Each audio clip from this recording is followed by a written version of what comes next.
Tumakbo tayo palayo sa mga anino ng nakaraan. Hawakan mo ang aking kamay, Maria Clara, at hanapin natin ang bukas. Ang saya'y pansamantala lamang. Ang takot ay nagsisimula ng lumagang.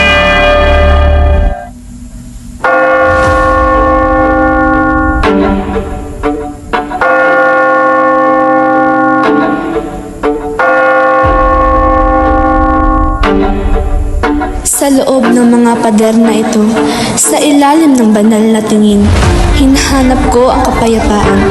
Ngunit ang puso ko'y naglalakbay sa isang daigdig na puno ng pang-aapi.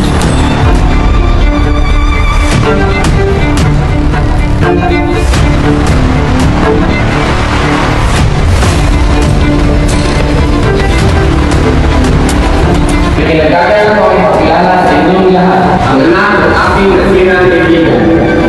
Susunod Ibarra.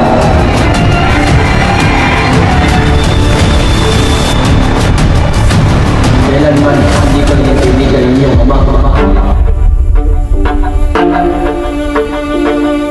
Isusulat ko ang katotohanan, kahit anong mangyari, kahit ang presyo nito ay aking buhay.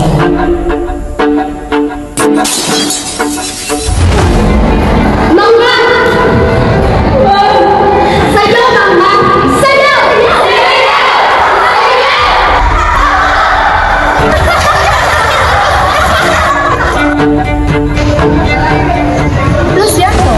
¿Qué estás haciendo, padre?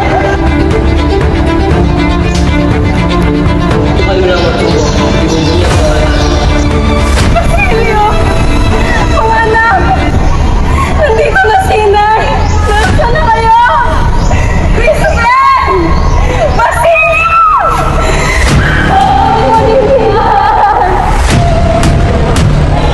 Mga hampas lupang kaibigan.